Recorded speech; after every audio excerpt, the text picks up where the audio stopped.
Hey,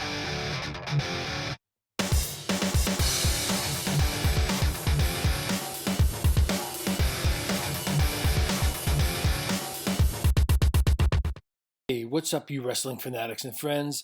You're listening to the True Wrestling Podcast, episode 100. God, that's a lot.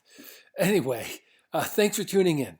Also, in this episode, Jamie and I do a little recap of Michigan, Penn State, Ohio State versus Iowa, and a few other D1 matchups. I'd like to thank my sponsor, Adidas Wrestling. You can check them out at adidaswrestling.com. If you haven't caught my NCAA coaches survey, check it out. Lots of interesting wrestlers and coaches getting votes. I do a quick bio on each guy. Without further delay, here is our breakdown of the weekend. Here with Jamie, Sunday afternoon, doing a little D1 recap for the weekend.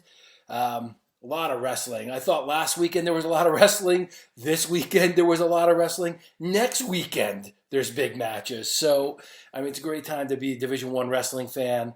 To me, a couple big duels stood out. We'll talk about Penn State, Michigan a little after this first one, which is South Dakota State getting their first top 10 win over Missouri. Jamie, we talked a little bit about it. That was a surprise. I mean, Missouri came in ranked real high. Try to use internet rankings, but they were way up there. That was a big shock. They were missing some people, which obviously hurt them, having O'Toole and Mako out. Those are two big losses. But it's funny, Internet only has them at 12, so they don't have them as a top 10.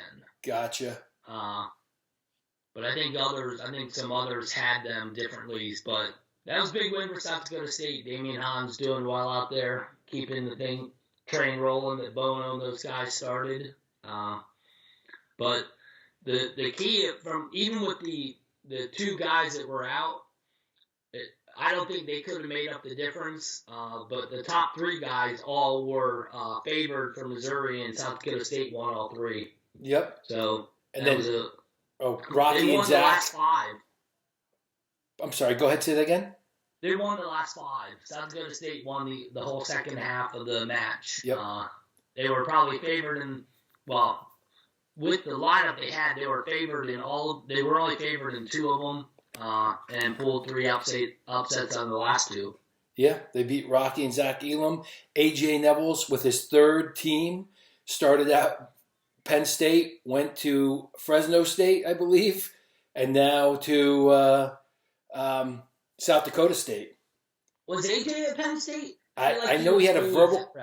I think verbal commitment and may have just been at the RTC for a year, waiting for money to open up, and then transferred to Fresno State, kind of going back home.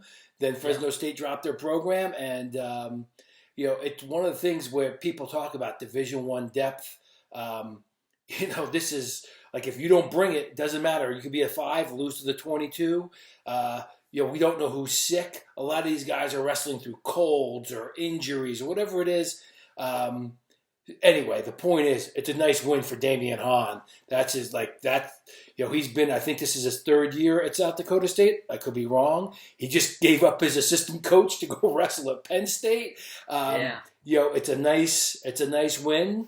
Brian Smith has done a great job at Missouri, but it's just what it is. If you don't bring it every day, I'm sure South Dakota State. I don't know if it's they had this circle on their calendar, but they obviously brought their A game here. Yeah, that was big. I mean, the win those last three, Kent, Elam, and Elam. I don't know where the match started, but that's a hell of a way to close it. If they went weight class wise. Yeah, and the Jeremiah Kent match, he came in at 16. Cade King, I don't know who that is, and beats him in sudden victory, 6'4". Yeah. So and Gabe Tagg getting a pin over Connor Brown in 26 seconds. Yes. I didn't see what it was, but I mean, it does. That looks to be a big upset as well. Yeah. So I think that's our upset duel of the week so far. Who knows? There's still matches being wrestled. Probably the biggest hype duel was Penn State, Michigan. Michigan comes in as number 3 and they're loaded. Penn State comes in at number 1, and they got a lot of talent, but maybe they weren't wrestling at their best level so far this season. Guys have been missing matches, that kind of thing. They have an unsettled lineup still. If you want to listen to the rest of this conversation, click the link in the description below. It's free on Rockfin.